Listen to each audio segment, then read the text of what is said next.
Jangan pernah lara hatimu. Ada masa suatu ketika kita merasa sedih dalam dunia ini, seakan sepi di tengah keramaian, merasa terasing dan tersisih, ujian hidup yang semakin memuncak hingga tak kuat lagi bertahan. Kemanakah hendak mengadu dan meminta pertolongan, sedangkan kekasih tak kunjung datang, hilang pergi meninggalkan, hingga jiwa tak berdaya menghadapi ujian ini sendirian. Nah, kurang lebih seperti itu yang Rasulullah SAW merasakan pada saat itu. Sampai-sampai Rasulullah beberapa malam beliau melewati tanpa tahajud untuk mengungkapkan segenap kerinduan, memohon Allah Subhanahu wa taala kuatkan jiwanya dalam mengarungi kehidupan. Hal ini dikarenakan beliau tertidur lelap akibat kondisi fisik yang kurang baik, teman-teman. Jadi pada saat itu kondisi Rasulullah SAW itu sedang kurang baik atau sedang kurang fit lah, lagi capek gitu, lagi capek-capeknya. Hingga beliau merasa sedih, teramat sangat, begitupun malaikat Jibril yang tak kunjung lama tak berkunjung untuk menyampaikan wahyu Allah Subhanahu wa taala. Penuh harap beliau menantikan wahyu dari Jibril. Rindu menunggu sang kekasih dari seorang hamba yang punya hubungan dekat dengan Tuhannya. Bayangkan gitu ya, saking rindunya Rasul terhadap Tuhan. Dari seorang insan yang penuh harap pada Robnya. 1001 tanya memenuhi alam pikirnya. Sementara di luar sana, Ummu Jamil, istri pamannya Abu Lahab dan para penduduk Quraisy mempergunjingkannya. Jadi pada saat itu kondisi beliau sedang lemah-lemahnya gitu kan. Beliau sedang rindu-rindunya. Tapi di luar sana Ummu Jamil, istrinya pamannya Abu Lahab itu digosipin lah gitu ya, digunjingin gitu. Digibahin lah bahasa kerennya, bahasa islaminya mah ya. Digibahin waktu itu teh. Katanya, Muhammadlah ditinggalkan Tuhannya. Jika sudah demikian, hati siapa yang lara? Lalu Allah tak ingin melihat Rasulnya berduka. Karena itu diturunkannya surat Ad-Duha, surat cinta untuk Rasulnya melalui perantara malaikat Jibril. Demi waktu matahari sepenggalahan naik, dan demi malam apabila telah sunyi gelap, Tuhanmu tiada meninggalkan kamu dan tiada pula benci kepadamu. Dan sesungguhnya hari kemudian itu lebih baik bagimu daripada yang sekarang. Dan kelak Tuhanmu pasti memberikan karunia-Nya kepadamu. Lalu kamu menjadi puas. Quran surat Ad-Duha ayat 1-5. Kurang lebih seperti itu bunyinya. Kalau salah coba cross check lagi ya. Nah, jika Allah Subhanahu wa taala bersumpah atas sesuatu, maka sesuatu itu amatlah penting, teman-teman. Di saat waktu duha atau matahari sepenggalahan naik lah, kalau kurang lebih seperempat lah kalau misalkan dalam artian mah, jadi jarumnya dari angka berapa ya? Dari kira-kira dari angka 7 sampai jam 10. Ya, karena waktu duha itu paling tepat jam 11 ya. Kurang lebih seperti itu. Kalau misalkan salah, silakan cross check kembali.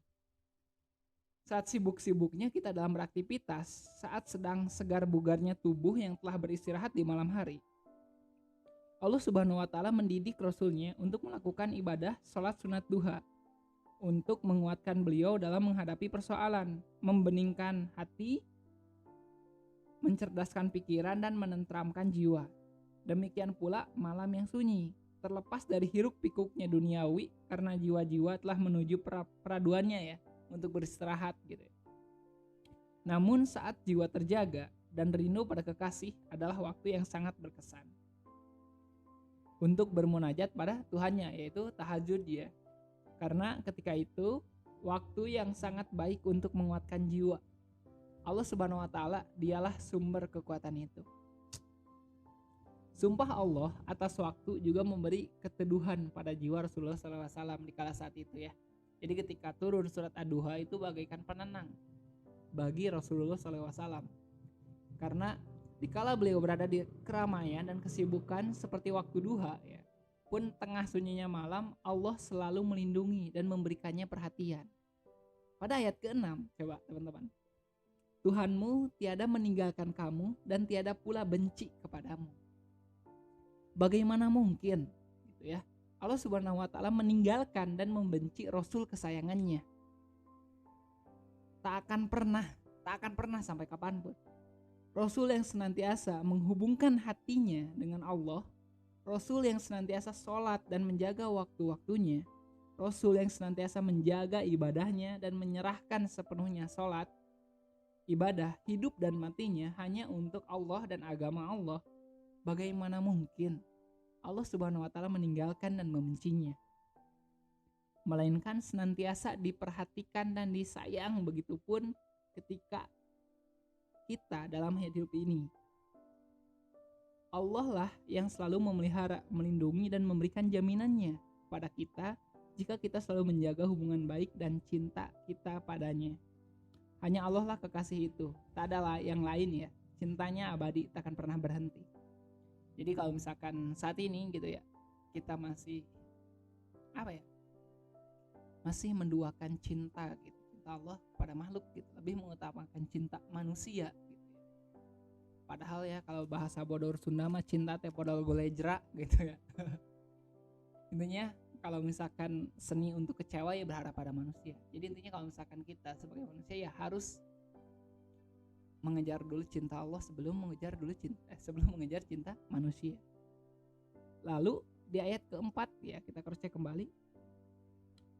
Dan sesungguhnya hari kemudian itu lebih baik bagimu daripada yang sekarang. Hari kemudian di sini artinya hari akhirat. Yang sekarang ini artinya dunia. Telah banyak nikmat yang diberikan Allah pada Rasulnya. Pertolongan Allah di dalam dakwah sejak permulaan hingga akhir tak pernah berhenti walau sekejap pun. Ibarat sumber mata air yang terus mengalir. Namun berkelimpahan itu diberikannya saat di akhirat nanti. Kebaikan yang jauh lebih baik dari apa yang diberikannya kepada kita saat di dunia ini. Ya, akhir lebih baik daripada permulaan. Begin with the end. Ya.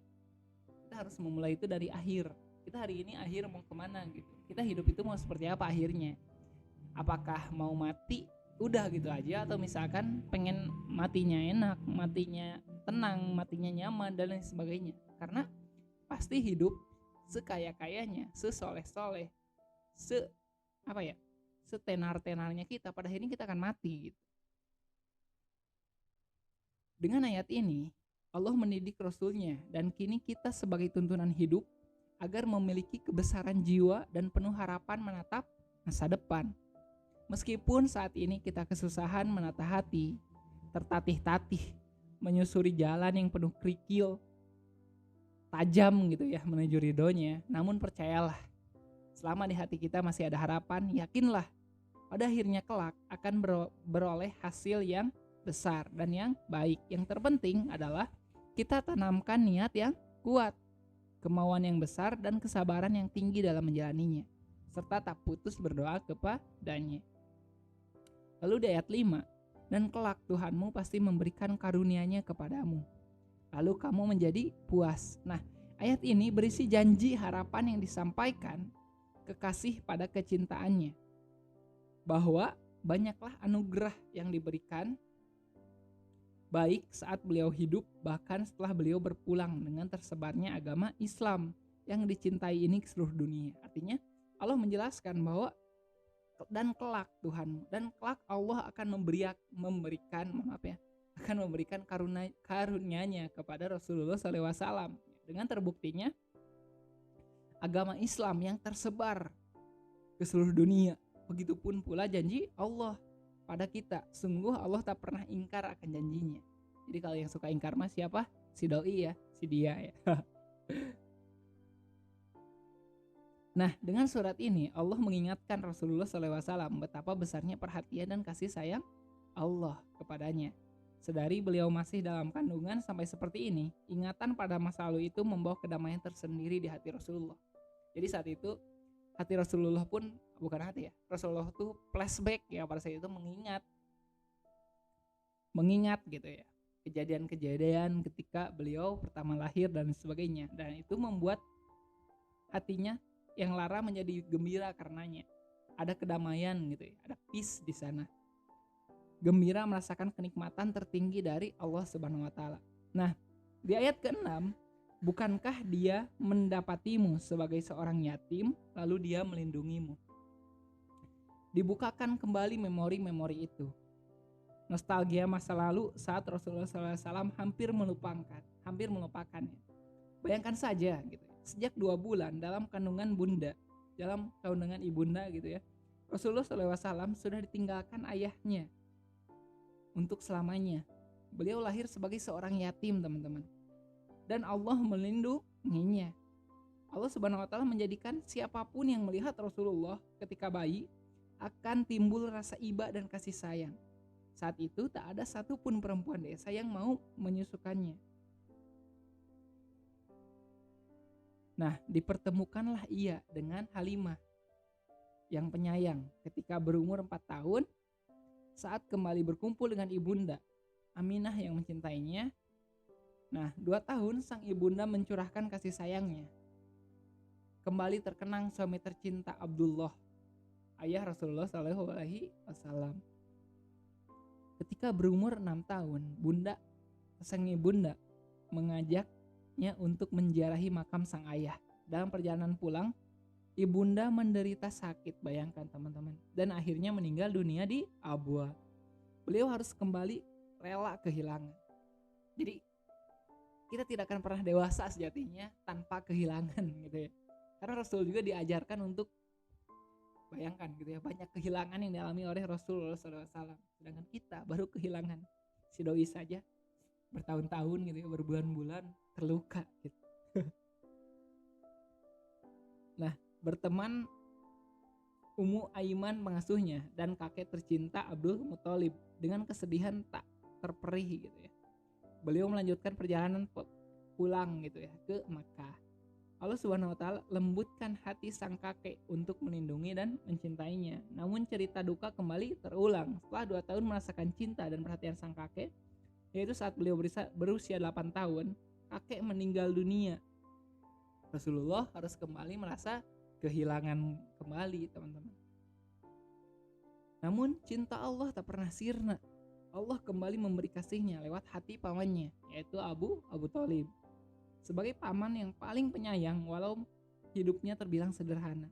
Namun disinilah letak didikan itu ya.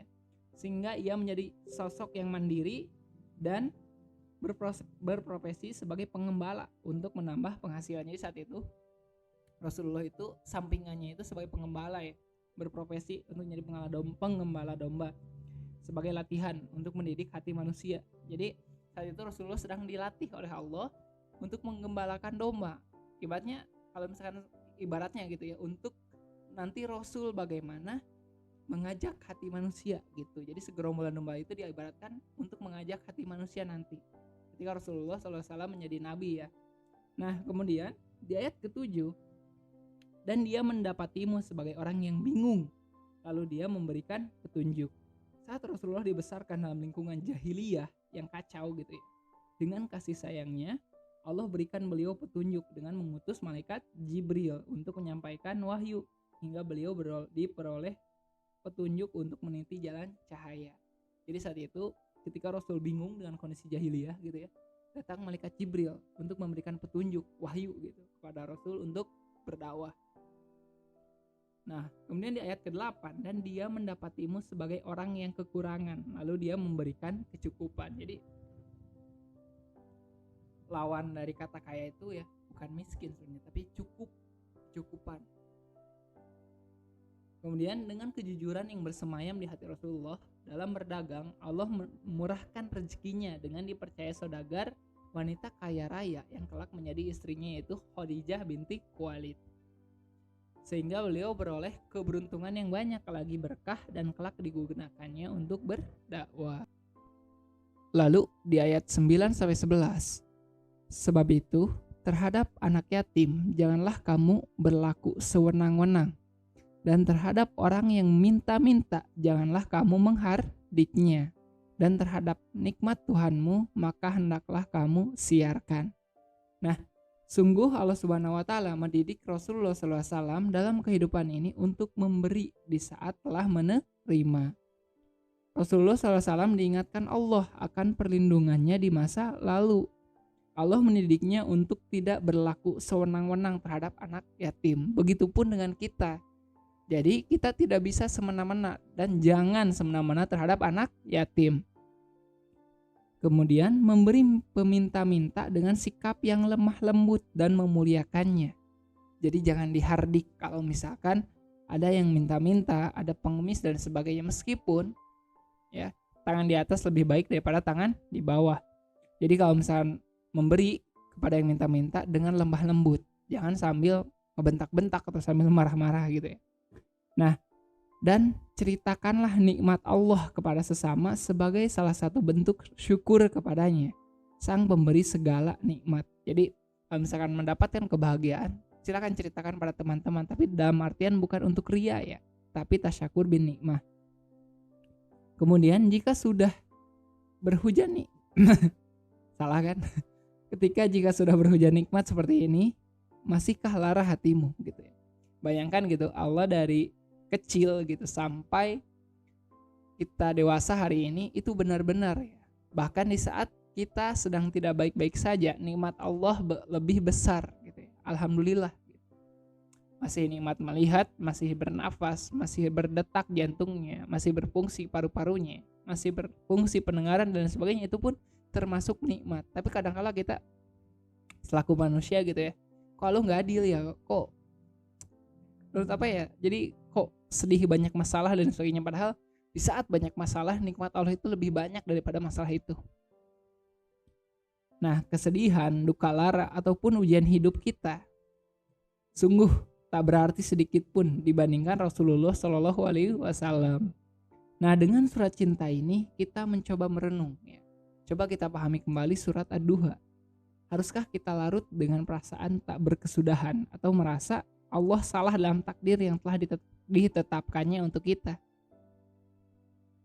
Nah, Allah Maha tahu hati kita. Allah Maha tahu ciptaannya.